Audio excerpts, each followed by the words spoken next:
Hello everybody, my name is Ilya. And my name is Tyler. Together we make up Kovray, a couple that loves to play board games. And hiking mountains. Yeah. Now it is Roll and Write month. This whole month we're taking a look at a variety of games in the roll and write genre and covering them in video, picture, and written form. So, as well as we're doing some giveaways. So check out the description below to learn more and participate in our roll and write adventure.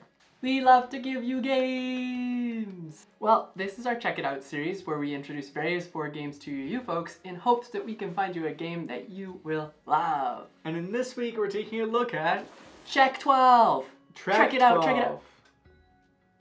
Trek 12! Check it out, check it out! Track it out. Trek 12 is a roll and write adventure game. It's published by Lumberjack Studio and is designed by Bruno, Cathala and Corentin, Lebrat. Now this game was provided to us by Asmodee Canada, who distributes it in Canada, but soon this game will also be published by Pandasaurus, so very exciting. Now Trek 12 enables you to explore the Himalayas by rolling dice and placing numbers in strategic places in order for you to score the most points by the end of the game. Will you reach the peak of excellence? Now let's give you a quick overview of how to play. You'll begin by setting up. Each player will get an ascent map, they'll get a pencil, and you'll put the dice in the center of the table. Now you can go on a longer expedition, which includes 3 ascents. But for the purpose of this video, we're going to take a look at an express ascent, so only 1 map. You begin the game by rolling the dice. Once the dice are rolled, each player will decide how to utilize those dice. Now to start off, they can be placed in any bubble of their map in these various ways. Now you can choose the lower die, the highest die, the difference between the two, the sum of the two results, and the product, so the multiplication between the two numbers. Now you'll have to be careful because after you make a decision, you'll tick the corresponding box. And if all the boxes in that decision are taken, you can no longer take that choice. Now after you've written down your first number, all the following numbers have to connect to a number already placed on your map. And as you connect numbers, at the end of each turn, you'll have to report if you've had a fixed line or a zone. Now a fixed line is a sequence of numbers that follow one another.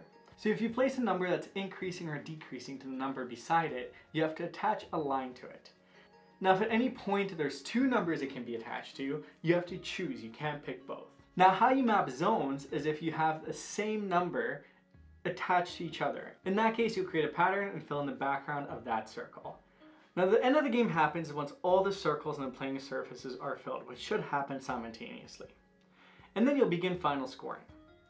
You'll score fixed lines, where each fixed line is worth as many points as the highest number it contains, plus 1 additional point for every circle that's part of that chain. You'll also score zones, which is as many points as a number in one of the circles, plus 1 for additional circle that's part of that zone. Now, your longest fixed line and your largest zone will grant you a bonus based on the chart right here. If any of your circles are not a part of a zone or a fixed line, they result in a 3-point penalty each. Now you'll add up the points and the player with the most wins. And that's basically the game. There's also an expedition mode which tracks your trek through 3 different ascents. And you'll score stars, and there'll be also item cards that you can use to spice up the game and make it a little bit more interesting. As well as the game comes with 6 envelopes of unlockable content based on when you accomplish various tasks. And you can see them based on the picture on the envelope. And to make things even sweeter, there's a great solo mode that comes to the game that's a little bit separate from the quick ascent and the expeditions. So what do you think? It's fun! Fun, fun, fun. It's a little stressful, to be totally honest, especially when you only have those 4 choices, or 5 choices of what to do, and then like at the tail end when you're trying to connect all of these things and make your zones and your fixed lines, it becomes like, where do I put this and make it work, and how do I do this, and no, only if I had 1 more minus. Yeah. There's a bunch of layers of complexity in this game that I really enjoy because you'll start off with some of the beginner maps, but then there's also some difficult terrain. So you can't write a number larger than 6, for example, in difficult terrain. So there's little additional rules that kind of get sprinkled through the game to make it a bit more enticing and fun to keep playing and keep discovering. And those goals to unlock the content is also really neat. Yes, yeah, it definitely drives the game forward because you see these when we play, we lay them out on the table. Which one will we? And you can only get 1 a turn, so even if you have a really good game, you can't score multiple. Yeah, you have to choose. So you're always like, you always see like both of us looking down at the envelopes being like, how do I get this? Yeah. And I think that's actually something that this game does remarkably well. Because in a lot of games with unlockable content, usually legacy games, I feel like the rules just get stacked and it gets more complex. Yeah. Where, without spoilers, I'll say that this game does a really good job at making it so it doesn't feel like it's much more, but adding a little bit of more flavor in. Which, I don't think is a spoiler. I think that's okay to say. No. Yeah. But I think you will definitely have to unlock the content because this may be my favorite game with unlockable content. It's pretty great. Yeah. Yeah. Yeah. I mean, there's a couple that strive for that category. Yeah. I'm not gonna say it's my top favorite, but it's one of my favorites. So. Well then, why should people check it out? If you enjoy roll and write that makes you really crunch in your brain, try to figure out a map a different strategy, this one may be for you. As well as this is a really good educational game. If you have a younging who is just learning math, this is a really good way to practice those additions, multiplications, because numbers can't be above 12, so it stays within that multiplication table. Yep. But it's a good way to refresh your math skills, as even for us. Yeah, definitely. 4 times 3, 14. Just kidding. It's not. It's 12. I thought it was 11. No! To add to that, as we had already talked about, there is unlockable content, which really gives you like a incentive push, to keep playing, right? yeah. You really want to play the game over and over again to get those goals. And if you're like Ilya over here, who is very much a completionist, then we have to keep playing them until all the goals are completed, kind of. Although we have not completed one of the goals still. Yeah, it's so hard. It is really hard. It's also really neat because you do have to adapt in this game quite a lot. And it does get... It tickles my brain in one of those ways where it comes down to the crunch. Because at the end of the game, you don't really have a lot of good decisions left. There's like that perfect roll that you need. Which if you get, hooray, it's a great moment. Everyone celebrates. But if you don't get, you have to make that decision of like, what can I do to get the most points in this circumstance and beat the other players around me? Yeah. As well as because everyone uses the same die. So that your game can look very similar and you can make similar strategic decisions. Mm-hmm. So that becomes really interesting because you are really trying to outwit your opponents. Yeah. All true. 49 of them. Optimize. If you're playing the full 50-player game. And pay attention to all 49 moves that are being made. Yes.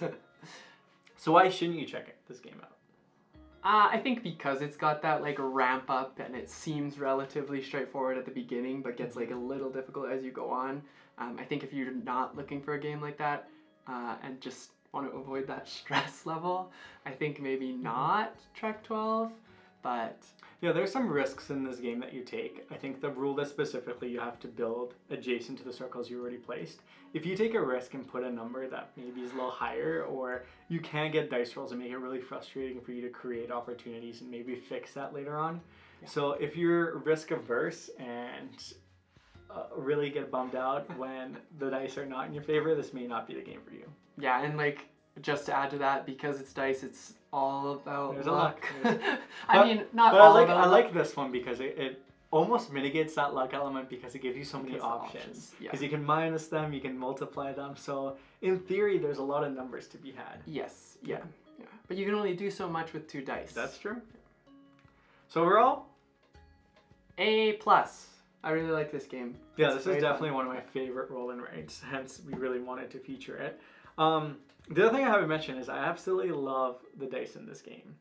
Oh, really? Yeah, I think they're a little bit cartoonish. They're a little bit, but I love, they feel really good. They're these like wooden dice. They remind me of like, almost like the block art that you used to do like as a child, or as I used to do as a child, just like the ones, yeah. So you have a good point. But it's a fantastic game. I think it really ranges in complexity too, because you can just do the simple map, not the expeditions. Don't worry about any of that. And it's a nice little puzzle. It definitely tickles your brain in the best way possible, and it's a game that we really enjoy playing. Yep, it's short, simple, pretty easy to teach, and kind of like we said, is if you want to refresh your math skills or help somebody focus on some of the math skills, then this might be a game that is... Yeah. Every time we do it, check it out. I just want to play the game right after. Sometimes we do. Sometimes we wait. I guess that's when you know we're convincing, because we convinced ourselves to play it. Yeah, exactly. So for our question of the day, we have, what is your favorite hike you've been on? And it can be a walk. It doesn't have to be a big, glorious hike on the Appalachian 4 Trail. days long. Yeah, it can honestly be a walk in your community that you found very peaceful. But we'd love to hear an outdoor adventure that you've had, and we'd love to share one of ours with you. Yeah! Once I took Tyler at an overnight hike, and he thought we got lost, but we did not. We got lost. We definitely got lost. We got lost a little bit, but we made it up to the mountain in time for the sunrise, so that was really nice. But it was very cool. Beautiful. It wasn't an overnight. What we did is we went to bed at like 5 p.m. at your Slept place. a little bit, yeah. Slept, woke up at like 11, drove out to the place, and by 1 a.m. we were on the trail, and we got to the peak at like 5-ish, yeah. Yeah. It was very nice. Sunrise was at like 5:30. Yeah. That's beautiful. My peak of a hike. I think that would be mine too. Nice. Well, thank you so much for watching. If you like what you saw, you can give us a thumbs up, press that subscribe button, or even hit that bell notification so you can get notified of when we release new videos. Exactly. And if you comment down below answering that question or just talking about Trek 12, you'll be entered into our giveaway this month. We're doing a giveaway all month long for our Roll and Write month of Silver and Gold and Sonara from Pandasaurus Games. Yes, we're giving 1 copy away of Sonara and 5 copies of Silver and Gold. So be sure to enter. Yeah, and all the conditions, all the description will be down below, so make sure to read that before you enter. But thank you so much for watching. Check out our other Roll and Write videos that we have coming up. In the next 2 videos that we have coming up, we're doing Kovray Awards for Roll and Write. So we're looking at various sections, and we are releasing our exclusive top 10 list of the Roll and Write games that we've played, and we've played 51. So I feel like that's a pretty solid top 10 list. Yep. We've got lots to pick from, and we're going to do it separately. So it'll be 2 lists. Yes, so we'll introduce it Double and the fun. maybe be surprised by what each other chooses. Maybe. We'll find out next week. Well, until next time, this is us checking out. Bye.